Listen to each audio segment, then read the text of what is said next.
Par rapport à la conférence, notre monde Elise a s'expliqué. Elise a s'expliqué parce qu'il ne faut pas trop apprendre. Parce que tu vas dire dans l'époque, on dit que moi, je vais la politique. Mais est-ce que tu es venu à paix justice? Parce que Elise a apprendre à ce que tu as fait battre. Elle, on va droit d'auteur, doit voisin. Donc, on fait ça. Voilà. Mais vraiment, tu es à toi, avant de battre la tête, tu vas finir à battre. Il y a la justice encore. Même nous, on va nous faire la gosso. La folie, nous, voilà. Voilà, Yvette Kalombo, un mot par rapport à la conférence de presse à Elise. Au monde, on a très kitoko. Kala. Ils sont très bien. Au monde. Très joli. Voilà. Bon, nous on fait juste notre travail. Le problème c'est la justice ferme maintenant, elle tient. Donc là on le travail dans les. Mais bon, on a la bouche, on va la bouche et comme maintenant il y a est-ce que tu as ouais. Est-ce que tu as rappelé président Caleb? Alors ça fait conférence pour te rappeler. Pour juste qu'elle n'ait pas le but. Droit de réponse, ça a permis le journalisme, oui. Mais moi, je crois que s'il a quelque chose à dire, voilà. Voilà, merci beaucoup. Donc, comprenez tout ce qui se passe ici. Omba Potongo. Voilà, bonjour Omba. Bonjour. Impressionnant par rapport à Yabadi, on sur Elise à l'objet de la conférence de presse. Impressionnant, il y a des joies parce que nous avons déclaré pour d'ailleurs aux états normal. Le regret parce que nous avons été bananaïs. Mais qu'est-ce que ma casse parce qu'on a beaucoup à LDPC, à l'IGP, nous faisons ma somme bête, ma tuile, ma casse et gaïs à bout. C'est pour ça ma somme bête qui Elise, ma tuile, on a des bonhommes, on a des bonhommes, on a des bonhommes, parce que vous voulez que la peine de Bonayo. C'est pas bête quand même ma tuile. Pesa Elise bon on a eu, mais maman le Seigneur les a dit. Il faut vraiment nous rappeler ça. Elle était petite pour les gens. ils ont réussi la communication interpellée. Ah ouais, on se fait en vieux sur les miens.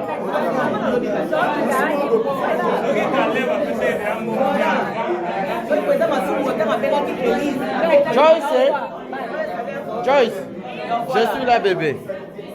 Par rapport à la conférence, notre monde Elise a s'expliqué. Elise a s'expliqué parce qu'il ne faut pas trop apprendre. Parce que tu vas dire que tu es bâti dans l'époque, on dit que moi, je vais venir la politique. Mais est-ce que tu es venu à paix justice? Parce que Elise a apprendre à ce que tu as fait battre. Elle, on va droit d'auteur, doit voisin. Donc, on fait ça. Voilà. Mais vraiment, tu es à toi, avant de battre la tête, tu vas finir à battre. Il y a la justice encore. Même nous, on va nous faire la gosso. La folie, nous, voilà. Voilà, Yvette Kalombo, un mot par rapport à la conférence de presse à Elise. Au monde, on a très kitoko. Kala. Ils sont très bien. Au monde. Très joli. Voilà. Bon, nous on fait juste notre travail. Le problème c'est la justice ferme maintenant, elle tient. Donc là on le travail dans les. Mais bon, on a la bouche, on va la bouche et comme maintenant il y a la est-ce que tu as ouais. Est-ce que tu as rappelé président Caleb? Alors ça fait conférence pour te rappeler. Pour juste qu'elle n'ait pas le but. Droit de réponse, ça a permis le journalisme, oui. Mais moi je crois que s'il a quelque chose à dire,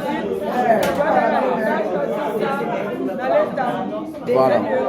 Voilà, merci beaucoup. Donc, comprenez tout ce qui se passe ici. Omba Potongo. Voilà, bonjour Omba. Bonjour. Impressionnant par rapport à Yabadi, on sur Elise à l'objet de la conférence de presse. Impressionnant, il y a des joies parce que nous avons déclaré pour d'ailleurs aux états normal. Le regret parce que nous avons été bananaïs. Mais qu'est-ce que ma casse parce qu'on a beaucoup à LDPC, à l'IGP, nous faisons ma somme bête, ma tuile, ma casse et gaïs à bout. C'est pour ça ma somme bête qui Elise, ma tuile, on a des bonhommes, on a des bonhommes, on a des bonhommes, parce que vous voulez que la peine de Bonayo. c'est pas bête quand même ma tuile. epesa Élise mbongo na ye mais mambo no senga les arts il faut vraiment nous ka koyezaka aide ba tete tete la ça raison communication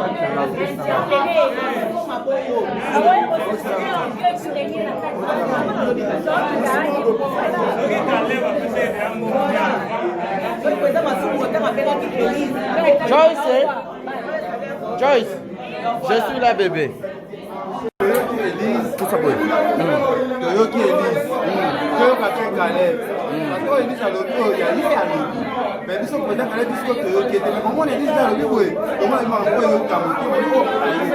C'est ça. Mais le Cameroun, il y a $100,000 pour président Caleb. 100,000. C'est président Caleb, je passe à la conférence de presse.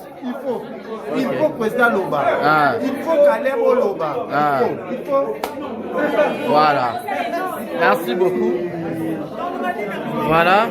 Andras Dibinga, impression par rapport à Badio, il y a Élise tranquille. Nalobaki na ebayeba na kuwa ona keleka mtasenabi mukonza mboka au alito imokote. Mukonza mboka kwa mato imibale. Tomoni Caleb toyoki batunde balobi. Mana yaki na yoki mwana mwasa bakalobi. Oma wasa mama wasa sanga sali mabeke. En contraire, à cette fois la musagisto, les bébés va nous comment ça nous bénéficier de la visibilité.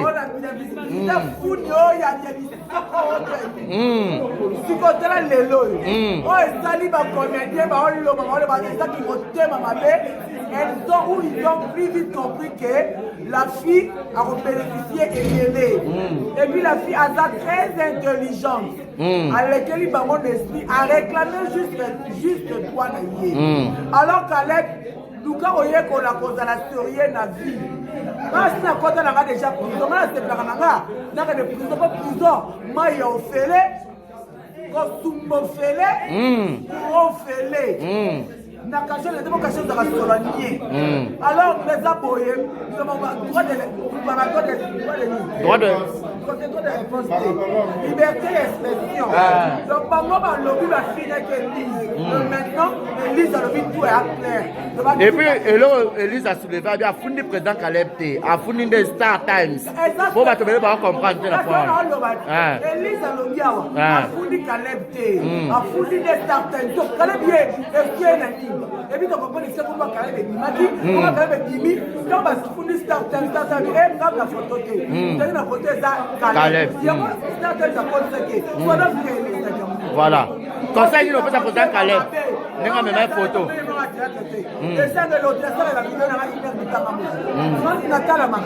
Ça m'est égal. Au moins, il y a des gens qui ont ma peine à Nilo. Il y a des gens qui ont déjà marqué au bien à Nilo. Nana okufatela kwa Chico. Moni wale bana kinya. Tuzo tribeli. Mais moi yeba. Vous avez été na théâtre azade. Donc de quoi sali mabe côté le Caleb sika makamka na bana bana. Au Melay dans Barcelone bomba. Kaka kokaka yo ou alors moto. Voilà to otam sa caméra Bines Mbembo. Bolo wa bonzo quoi au rôle ba. Voilà.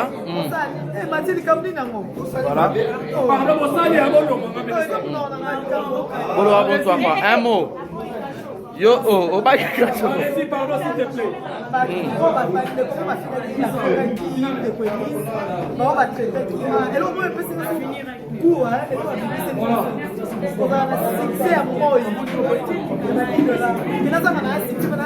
C'est ça, Cathy. Naebiso. Conscience parce que donc on sa mon opinion sauf conscience. Conscience par quoi ça en côté. Ayebi. Alors ce qui est le likambo. Famille nanga kakadeo. Caleb. Merci. Merci. Aux États-Unis.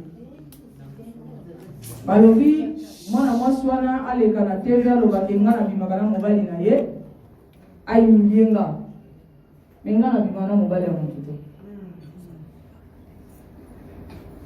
En tout cas, l'État congolais na croire na bino na croire na justice ya mboka na pe na croire na Nzambe ya Israël, le Dieu créateur.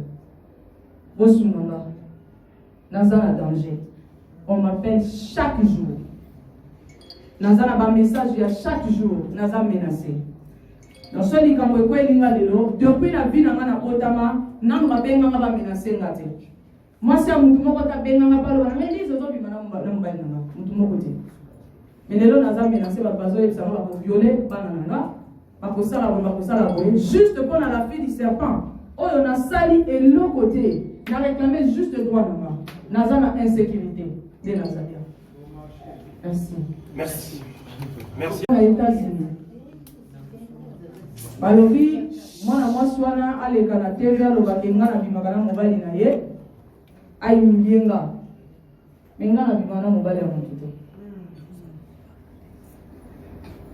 en tout cas, l'État congolais, nous avons croire en Bino, nous croyons en la justice en Bokananga, et nous croyons en Zambie à Israël, le Dieu créateur. Bosunanga, nous avons un danger. On m'appelle chaque jour. Nous avons un message il y a chaque jour, nous avons menacé. Dans ce lit, quand vous voyez depuis la vie de Kotama, nous avons menacé. Moi, si un mutu moko ta benga nga palo, mais les autres bi mana mba nanga, mutu moko te. Mais lelo naza menacé ba bazo et ça va violer banana, ba kosala juste pour la fille du serpent. Oh, on a sali et l'autre côté, on a réclamé juste le droit nanga. Naza na insécurité de Nazaria. Merci. Merci. Merci. Voilà, demain Nyangi, un mot par rapport oui, Yokana.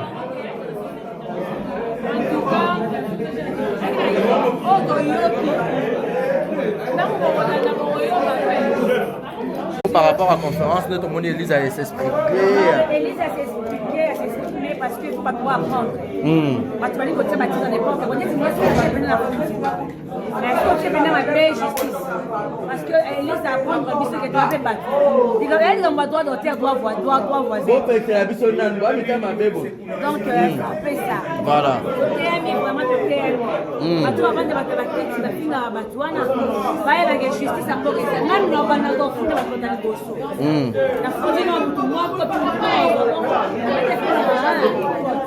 voilà. Voilà, Yvette Kalombo, un mot par rapport à la conférence de presse à Elise. Au monde, on a très kitoko. Voilà. Ils sont très bien. Au monde. Très joli. Voilà. Bon. Nous, on fait juste notre travail. Le problème, c'est la justice ferme maintenant, elle tient. Donc, vraiment, on va donner. Mais bon, pour eux, quand la bouche est dans la bouche, il y a un est-ce que tu as ouais. Est-ce que tu as rappelé président Caleb? Alors, ça fait conférence pour te rappeler. Pour juste qu'elle n'ait pas l'obité. Droit de réponse, ça aura permis le journalisme, oui. Mais moi, je crois que s'il a quelque chose à dire, voilà. Voilà, merci beaucoup. Donc, comprenez tout ce qui se passe ici. Omba Potongo. Voilà, bonjour Omba. Bonjour. Impressionnant par rapport à Yabadi, on sur Elise à l'objet de la conférence de presse. Impressionnant, état de joie parce que nous avons déclaré pour d'ailleurs aux états normal. Le regret parce que nous avons été bananaïs. Mais qu'est-ce que ma casse parce qu'on a beaucoup à LDPC, malgré que nous avons ma bête, ma tué ma casse et gaïs à bout. C'est que nous avons ma bête qui Elise ma tué. Pour des bonhommes, pour des bonhommes, pour des bonhommes, parce que vous voulez que la peine de Bonayo. C'est pas bête qui ma tué. Pesa que Elise bon on a eu, mais mambo no senga des arts. Il faut vraiment nous rappeler ça. A été métier de la ils ont réussi la communication